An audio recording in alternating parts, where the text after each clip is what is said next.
En 1985 aparece la primera prueba para diagnosticar SIDA, que era una prueba en donde se cuantificaban unos anticuerpos. En 1986 se identifica la primera variante del virus, que es el VIH-2, ¿cierto?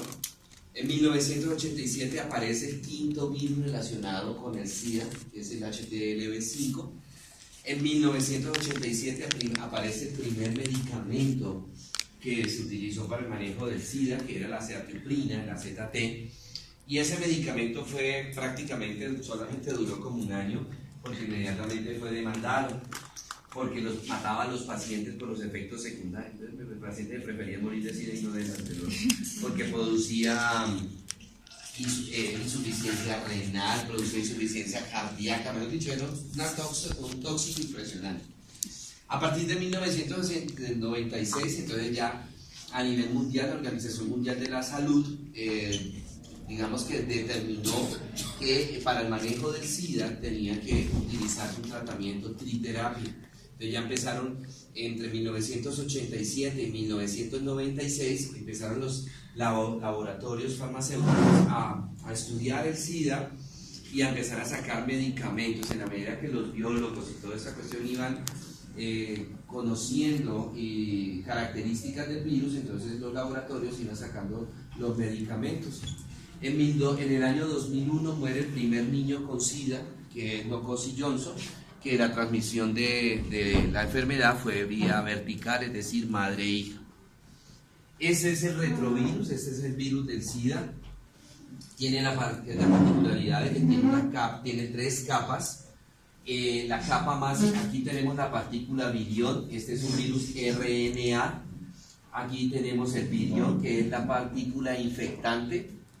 Está rodeada por una cápside, una nucleocápside, que es la primera capa del virus del SIDA. Luego tenemos una segunda capa y por último tenemos una tercera capa de célula, que es la parte donde se expresa el antígeno de superficie. Todas las tres capas están constituidas por glucoproteínas.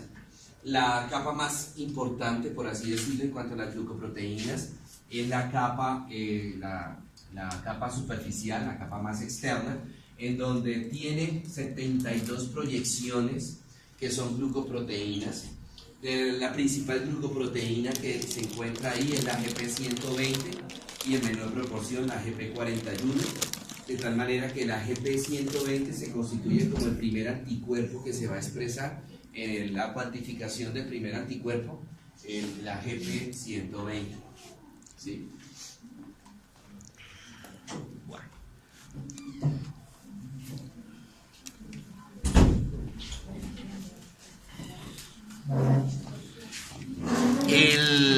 El virus del SIDA codifica varios genes, de los cuales de esos genes, 3 son los más importantes, donde tenemos el gen GAC, el gen POL y el gen M. El gen GAC, ahorita cuando veamos el ciclo de vida entendemos la función o la importancia de este gen.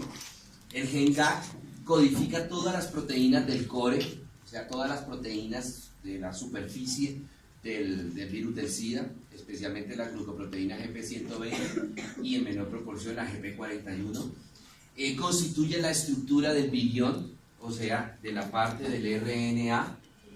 Participa en la síntesis del DNA y su integración, ahorita entendemos en esta parte del DNA y su integración, y ensambla partículas víricas y es la responsable de la salida de los virus de la célula madre. El gen POL codifica las enzimas como la transcriptasa inversa y la proteasa, que son importantes en el proceso de la transmisión, de la diseminación y de la infección del SIDA. Sintetiza también el DNA y participa o es la responsable de que el DNA viral se pegue al DNA de la célula blanco. Y el último es el gen M, que codifica las proteínas de la envoltura vírica, esa que está envolviendo el virión, y está asociado, es el que permite que el virus, el rRNA del virus entre de la célula vírica, entre a la célula blanco del cuerpo. Y además tiene otros 7 genes que ya son en menor proporción de importancia, pero que también son bastante importantes en el proceso de la diseminación de la enfermedad. Como son el gen TAT, REF, BPR, NEF, DIF, BPN y TEP. Cada uno de ellos son importantes durante el proceso de infección, pero los 3 más importantes son GA, POL, GEP y M.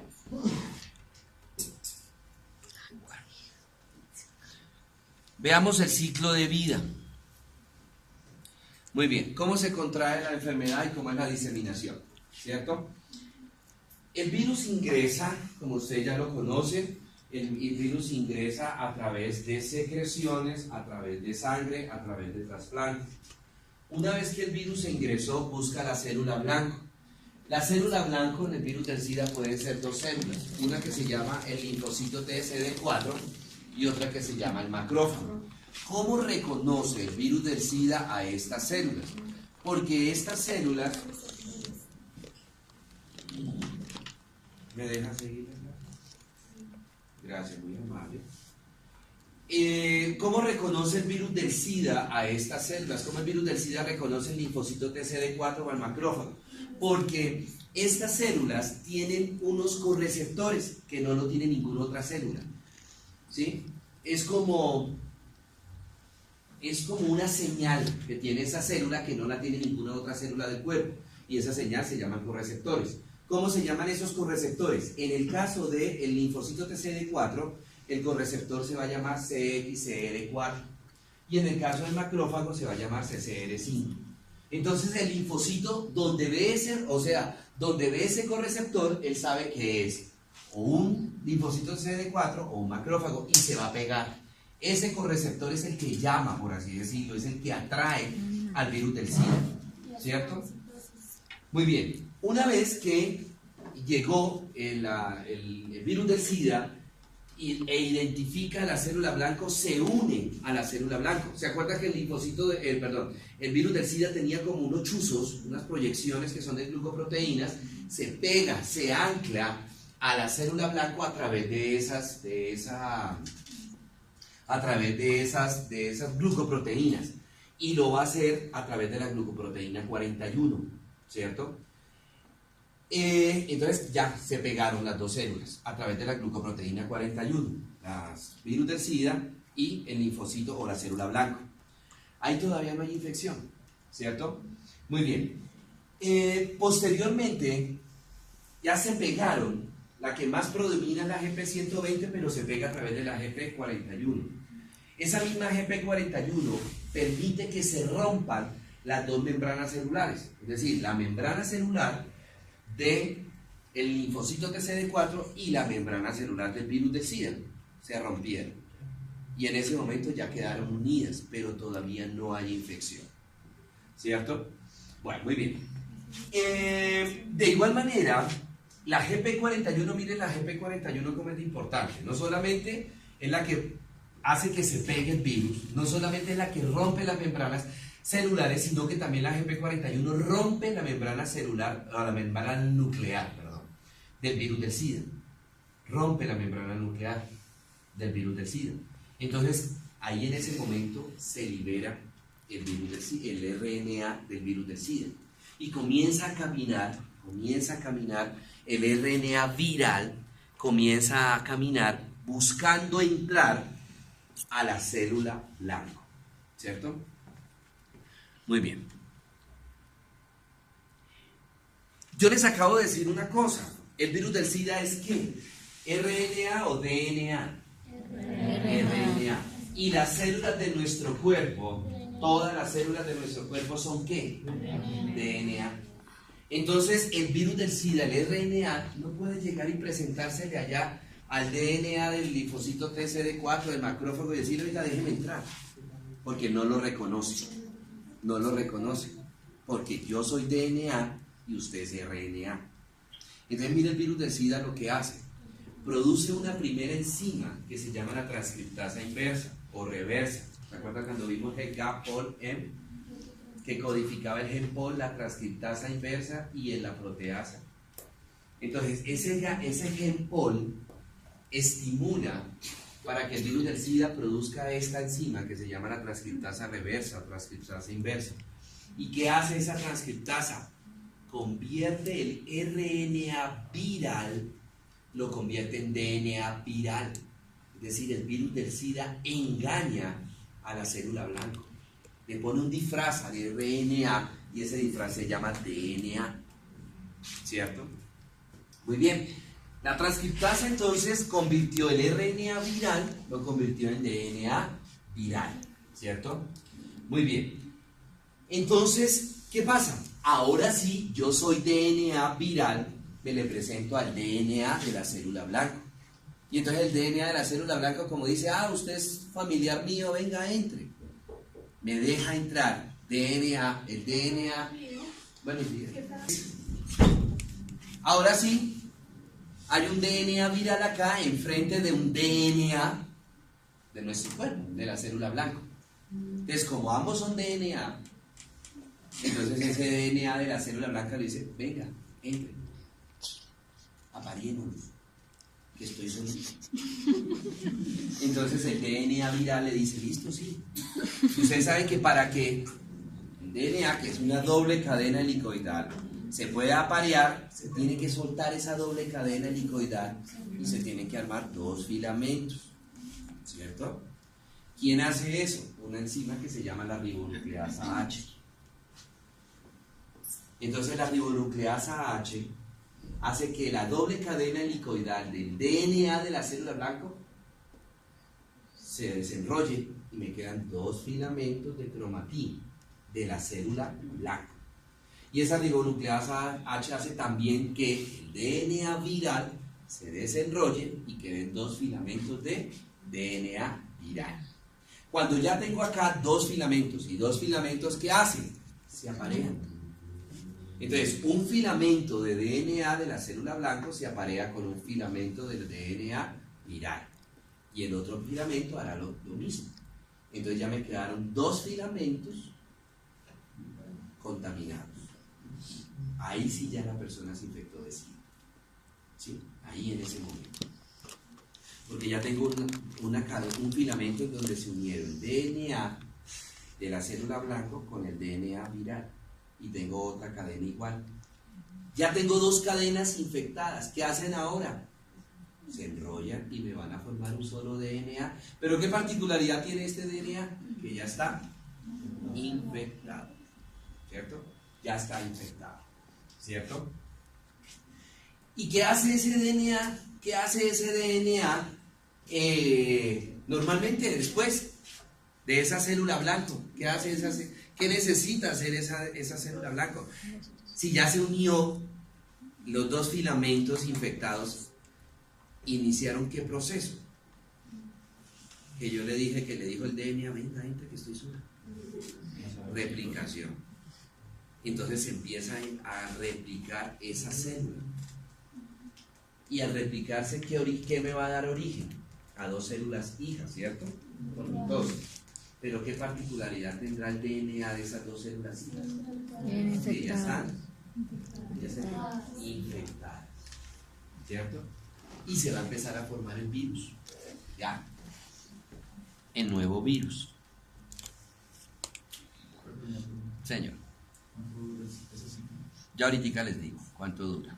¿Qué pasa? Bueno, muy bien. Ya me quedó una célula madre con DNA infectado, que me dio origen a dos células hijas con DNA infectado.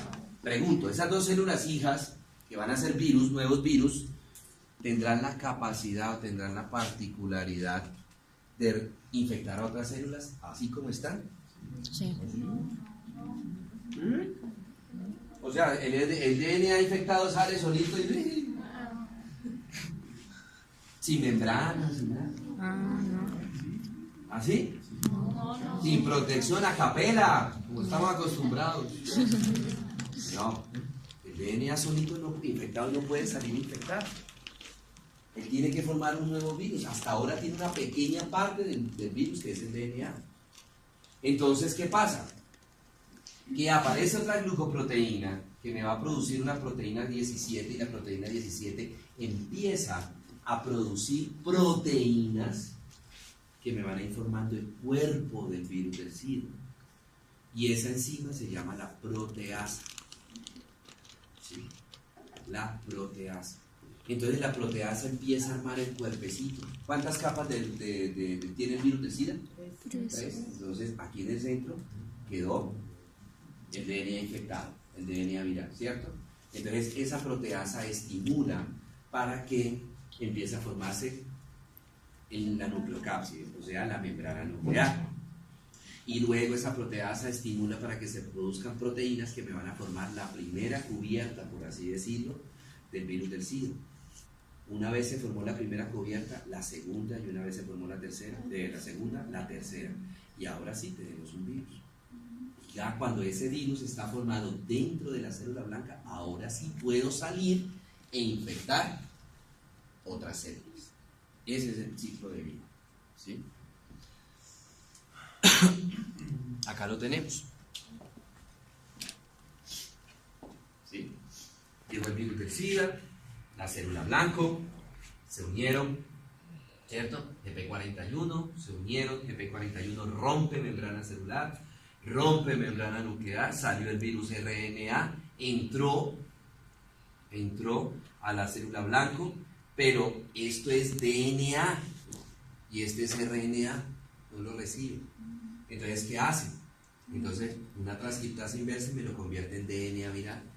Ahora, como si soy DNA viral, me le presento al DNA de la célula blanco, el DNA de la célula blanco le entre y se une. Ahí ya hay infección.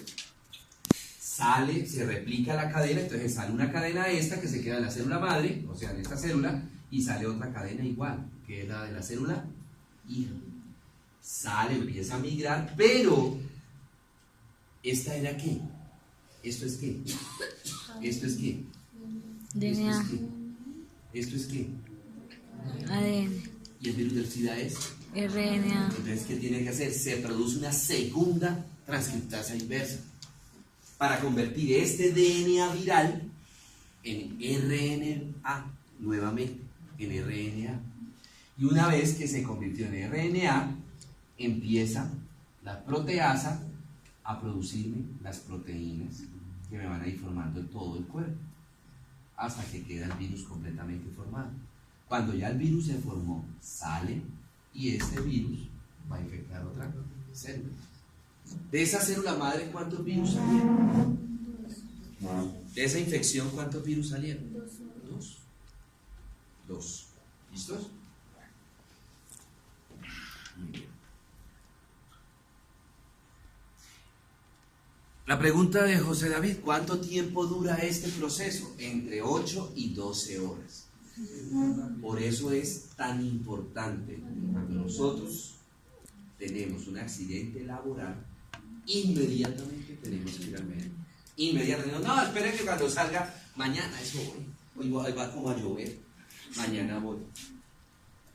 Para colocar tratamiento inmediatamente y evitar parar todo el ciclo. Parar todo el ciclo. ¿Cierto? Bueno, muy bien.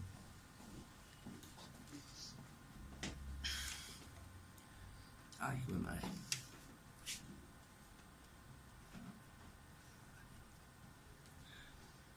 Bueno. Esto, Carlita. ¿Cuál es nuestra vulnerabilidad para adquirir SIDA? ¿Por qué nos podemos contagiar por SIDA? 1. Inicio precoz de las relaciones sexuales, que lo hablábamos por allá cuando estábamos viendo los cánceres. 2. No uso de protección. 3. Recibir presión por pares, lo que yo les decía, se reúnen las niñas en el colegio, yo ya, chévere, la pobre que nanay, pues escucha a todas las amiguitas o a los amiguitos, si son en caso de hombre, que es muy rico, que eso es muy chévere, y el peladito todavía no está psicológicamente ni orgánicamente maduro, va a tener relaciones sexuales. Monogamia secuencial, que yo les dije esta mañana que les voy a explicar. Entonces, cuando uno le pregunta, ¿su merced tiene varias parejas sexuales? ¿Su merced es promiscuo? No, para nada. Yo solo tengo relaciones sexuales con mi novio. O la niña dirá, yo solo tengo relaciones sexuales con mi novio, respete, doctor, pero cambio de novio cada mes. Esa es una falsa monogamia. Para nosotros poder hablar de monogamia, tenemos que decir que tenemos relaciones sexuales con la 21 y única pareja durante un año. Solamente con ella, con esa persona, nada más. De resto ya es poligamia. Ah, que un pelillo, que una canita al aire, eso ya es poligamia. Pero fue una sola vez, eso es poligamia. Y su merced hombre o su merced mujer es promiscuo o promiscuo. ¿Sí? ¿Listo? Uso de psicoactivos, aquí es donde uno se enfrenta a la realidad. Uso de psicoactivos, usted sabe que por ejemplo los adictos y todas estas cuestiones también son muy propensos a sufrir de VIH por compartir las agujas, y fuera de eso, pues en su viaje, todo lo que se ponga por delante. Inserción a pandillas y trabajadoras sexuales infantiles.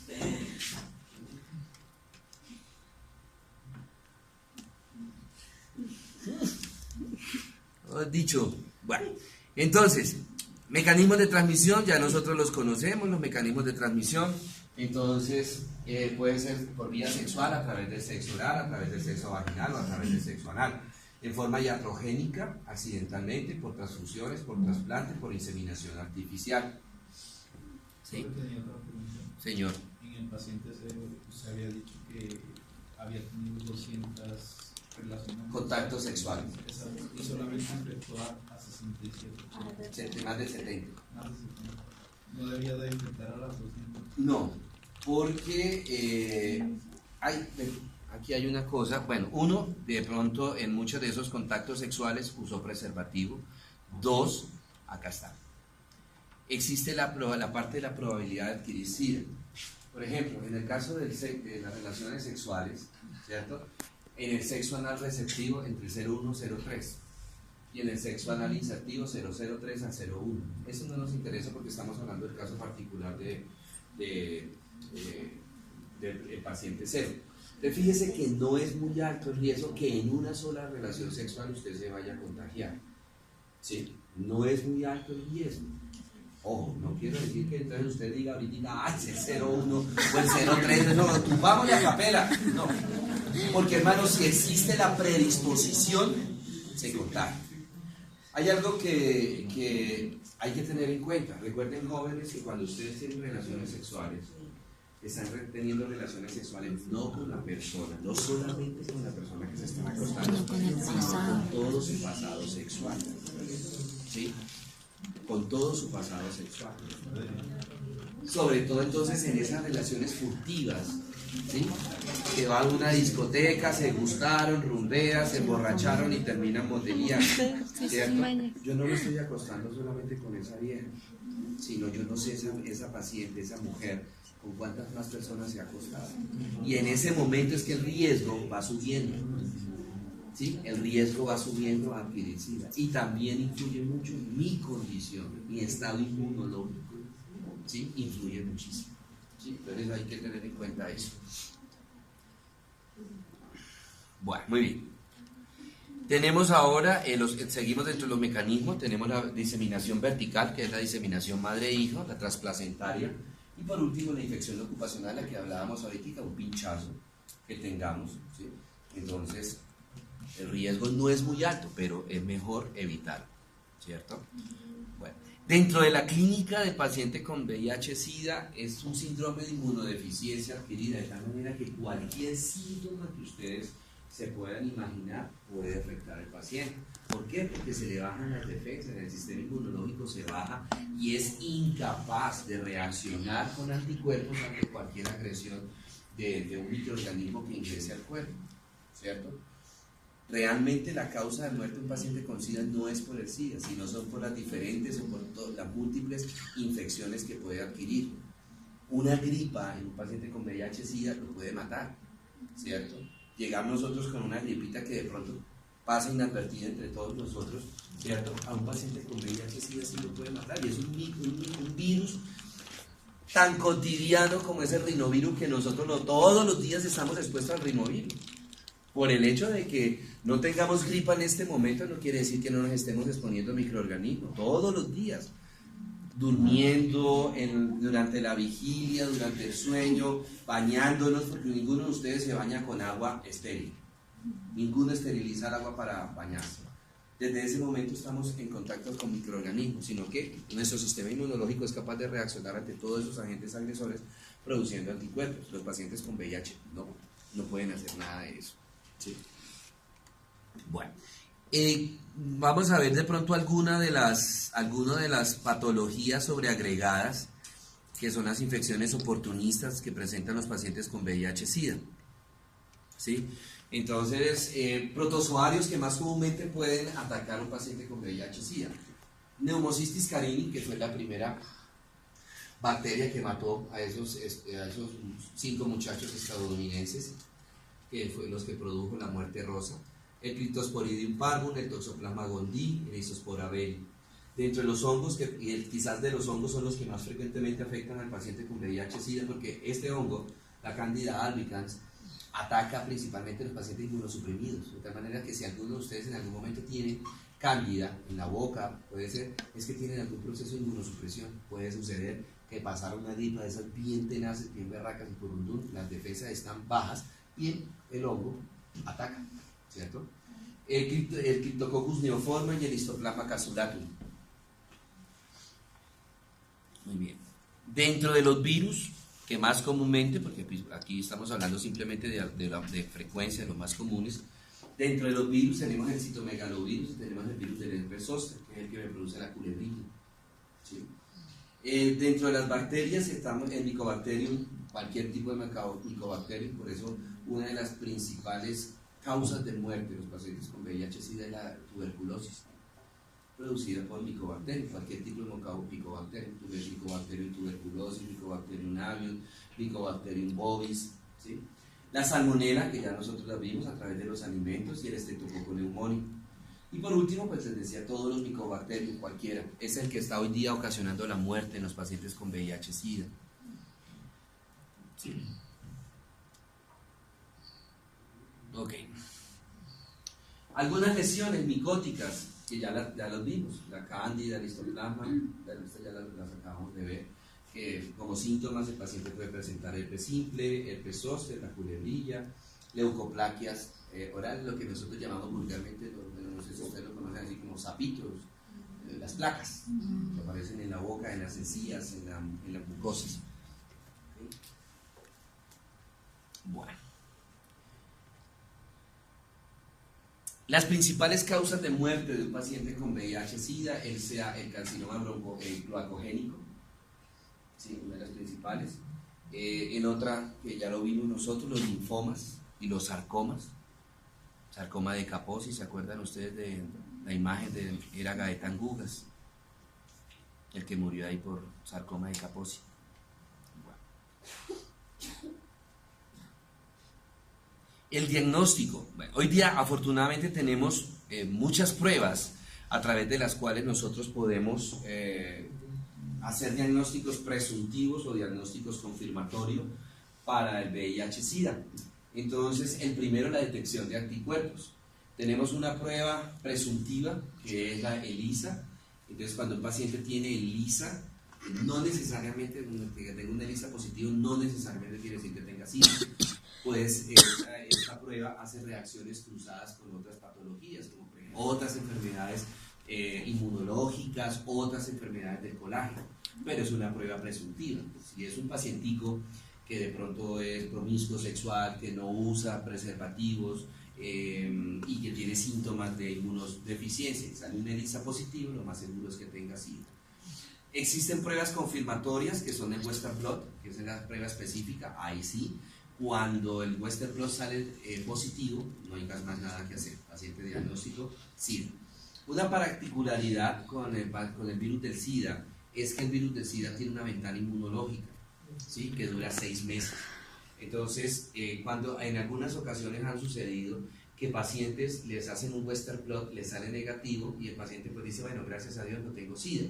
Y a los pocos meses, a los 4, 5, 6 meses, empieza con síntomas y le hacen prueba y le sale positiva. Entonces no es que el laboratorio se haya equivocado, es que el virus tiene un periodo de ventana inmunológica en donde el virus se hace invisible. El virus se hace invisible. Entonces, al hacer la prueba del Western blot, no lo detecta el virus y por eso sale en la prueba sale negativo.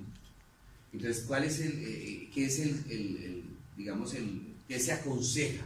Que si una persona se hace un Western blot y le sale negativo, bueno, dependiendo de las cosas, probablemente no tiene SIDA, pero se debe repetir a los 6 meses. Si esa prueba a los 6 meses sale negativa, entonces efectivamente el paciente no tiene SIDA. Pero como les decía anteriormente, han sucedido algunos casos en donde se hace un primer Western blot, sale negativo, y a los 6, 7, 8 meses se repite el Western blot y sale positivo. Es porque el virus en el momento que se le hizo el primer Western blot estaba en ventana inmunológica. ¿Sí? Bueno, podemos hacer también recuentos de CD4, que este principalmente es para, no para diagnóstico, sino para pronóstico, qué tan avanzada está la enfermedad y toda esa cuestión. Determinación de inmunoglobulina M, inmunoglobulina A contra el virus del SIDA. Determinación o conteo de inmunoglobulinas totales. Básicamente lo que nosotros hacemos hoy día es enviar ELISA o enviar Western blot, que es lo más característico, ¿cierto? Bueno, muy bien. Pues no les voy a hablar de tratamiento porque pues no hemos visto farmacología. Preguntas sobre SIDA.